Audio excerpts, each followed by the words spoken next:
Good afternoon, I'm Ed Pozzuoli, CEO of Tripp Scott, and with us today we are pleased to have our friend Steve Forbes. Welcome. Good to be with you. Thank you, Ed. I've got to say congratulations on the new book, very timely. Thank you. Inflation is a big worry, and inflation, as you know, is a hidden tax. How do you see this? 8.3% this last month, 8.5% the month before, 40-year, the highest in 40 years. What's the circumstances with our economy? We got to get control of this? Well, when you say 8.3 or 8.5, it sounds like it's very precise and scientific. It isn't. When people go shopping, when people go to the gas pump, they see it is high. Right. And whatever percentage you want to give to it, it's taking a real bite out of them. We point out in the book there are two kinds of inflation, non-monetary and monetary. Non-monetary comes when you have shutdowns and things like that, artificially restricting supply, creating shortages, prices go up. And this administration, normally those things work themselves out if you let them. This administration's been getting in the way of that, harming the recovery from these non-monetary inflationary factors. You see it at the gas pump. Right. Why are they waging war against oil and gas at a time when we have a global shortage of energy? It is, I know this is a family channel, so I'm going to contain myself somewhat. But and then you have the monetary kind, where you, in effect, reduce the value of your currency by creating too much of it. Right. And the Federal Reserve was doing that even before COVID came along. Right. So that's what we're paying the price for now. And the question is, what do we do in the future? And unfortunately, until we have elections that is going to force a change in this administration, they're not going to deal with the supply problems effectively. And the Federal Reserve has this idea that the way you cure inflation is by depressing the economy. The people are buying put too us much. into recession, right? Yes, and experience shows, as we point out in the book, you stabilize your currency, you have a stable value of the dollar, inflation will take care of itself. It'll go away. But depressing the economy, yeah, that brings down prices when you have a going out of business sale. Yes, that does bring prices down. Right. But it doesn't create prosperity. So how do we create prosperity? Because is this just a repeat of the late 1970s under Jimmy Carter? Well, in the 1970s, you had more of the monetary kind of inflation, Right. less of the supply side. But when people go shopping and go to the pump or businesses try to get something, the effect is just the same. So the administration's got to get its act together, or get a positive act together, and stop this idea that we're going to fly airplanes with windmills and things like that. And one of the things that what makes us so bad is that every major advance in standard of living and civilization requires more energy, whether it was industrialization, the railroads, cars, the internet, huge consumer of energy. Sure. So if you have policies that are going to make one energy artificially more expensive and less plentiful, you have a bleak future. We're going to stagnate. We're going to go backwards instead of forwards. But a Democratic Congresswoman yesterday said something about, well, I pass gas tanks because I can drive an electric car. Why isn't that a solution here? Well, begs the question, where does the electricity come from? Okay. It doesn't come from Ben Franklin's kite Right. during a storm. And it comes, and it turns out, embarrassingly for her, is that the EV recharging stations got their electricity from a plant that is 95% coal. So coal-fired cars. Is that what she's advocating? Well, she doesn't want to really know what the origin of the energy is. She's just thinking about the middle step of it being quote-unquote clean, right? And put aside the price. And people don't like to have to go. Imagine going to the gas pump and waiting 40 minutes to fill up. No, you want to do it in a few minutes and be on your way. So, Steve, when we talk about inflation, who does it hurt the most? It hurts most those with the least, because they have to buy food, they have to buy fuel. In wintertime in the north, you're going to have heating. It's going to be twice as expensive as it was last winter. So what are you going to do? Just shiver through the winter? Right. And so it hurts, but it hurts everyone. And it also hurts everyone in the way of corrupting what you might call social trust. I don't have to know you, but we, through money, sound, stable, trustworthy money, we can do deals together, we can do transactions together. It creates a community of activity, right. Commercial activity.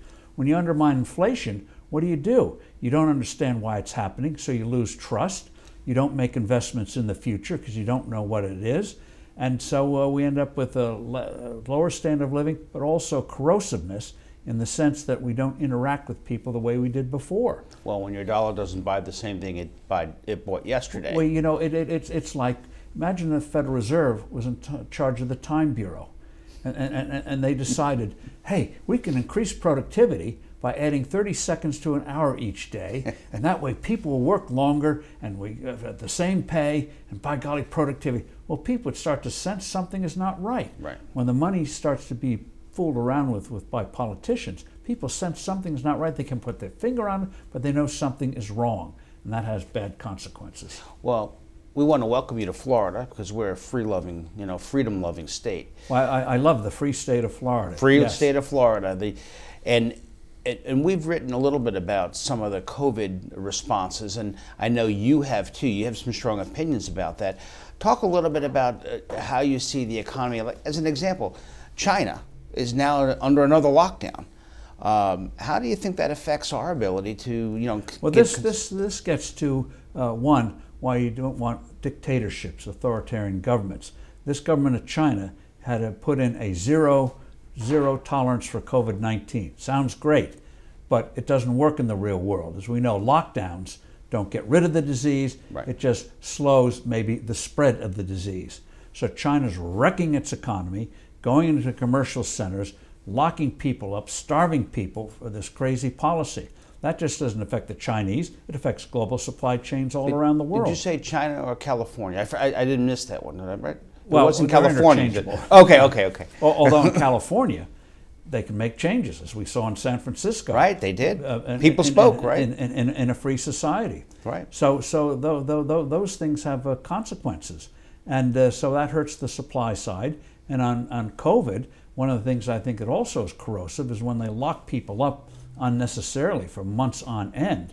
That had mental health problems, drug problems, hurt kids. Kids didn't learn in school. And who does that hurt the most? Kids who need the education the most. They didn't get it. Right, and they fell behind. And in fact, there was a McKinsey and Company study that talked about kids losing that much time in the achievement gap, just becoming greater and greater, and then impacting their lifetime ability to earn a living. And this is where corruption came in. I don't mean money, passing money, although there's a lot of that. But in terms of the CDC, Centers for Disease Control, they came out with guidelines on schools dictated by the teachers' unions, by the teachers' union leadership, not based on science. At a time when Europe was open, Japan was open, they shut the schools down because the unions told them to. You mean we put adult interest ahead of the child? Right. Shocking, I know. Shocking. Got to close your ears.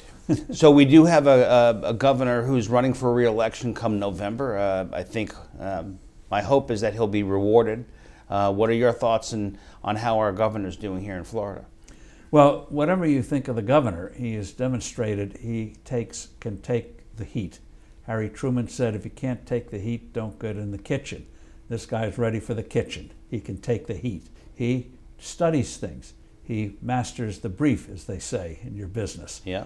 And so when he says something or does something, it's based on knowledge. I was talking the other night to a former congressman. They were in the House together, DeSantis and this other fellow, and the other fellow would sometimes go to DeSantis, how do you think I should vote on this?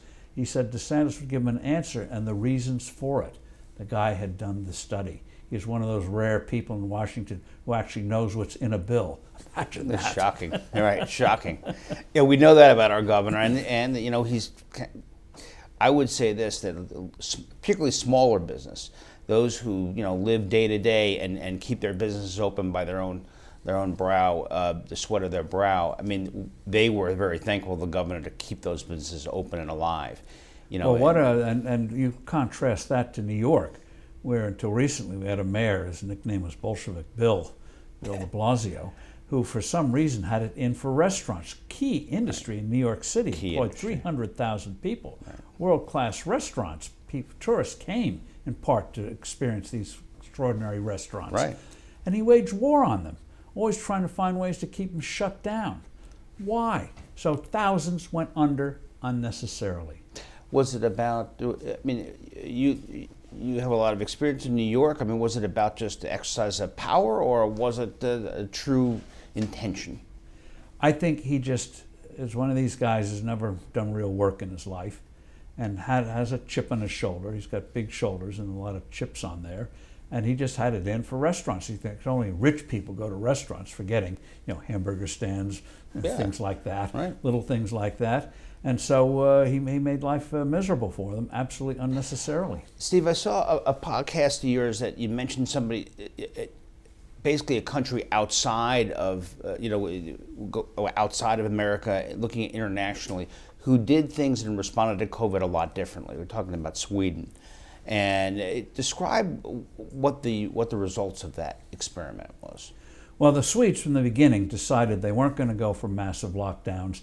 They recognized everyone one way or the other. Most people are going to get this, hopefully mildly, but you don't get rid of these viruses. And so they decided, keep it open. They like to joke. They didn't have to worry about social distancing, since they don't much like each other. They always kept a distance from each other. Other than the mistake at the beginning, which New York and others did in terms of putting people in nursing homes that shouldn't have been, they did it right. The schools were kept open, businesses were kept open, restaurants are kept open, the economy is kept open. And now it's come out that when you look at what they call excess mortality, that is the death rates above what you would normally expect, so in the post-COVID environment, they found out that Sweden's record was one of the best in Europe. Out of 30 major nations, only 4 or 5 nations had a better excess mortality rate than Sweden. And Sweden did not go through wrecking people's lives, hurting people's schooling, having drug problems because you're locked up. We have hundreds of thousands of kids who haven't returned to school. We have hundreds of thousands of people who've dropped out of the labor force. Right. When are they coming back? It was the price we paid for trying to stop the unstoppable. By that, I mean, we all know people my age were vulnerable, so we take precautions. Right. Hello. But 18 to 49, vaccines not needed in the real world. So the bottom line is the Swedes got it right, and we undermine trust in authority because the authority abused the trust. Right. Let me go back to the book, because inflation, what it is, why it's bad, and how to fix it. So let me end with how to fix it. What would you do now if you were sitting in the Oval Office? Stop waging war against commerce. Stop making it difficult for people to do business with each other. We talk about infrastructure. Everyone loves infrastructure.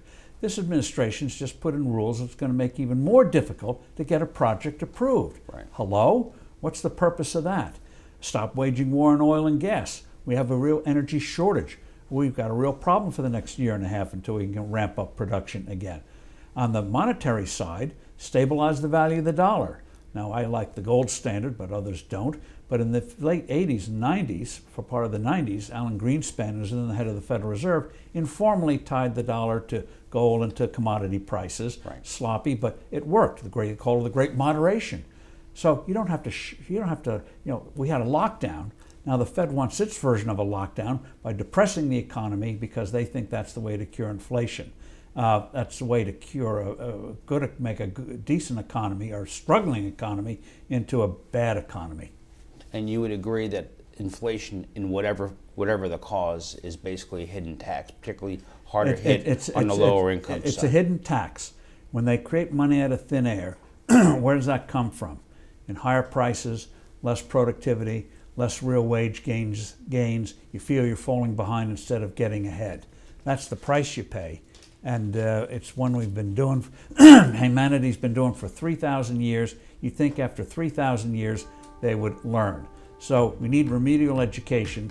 So they should put these people in a room and say, learn about inflation, buy this book and read it. There you go. And I'll give them a quiz. And so buy this book. And Steve Forbes, thank you, and welcome to Florida. Good to be here. Thank you.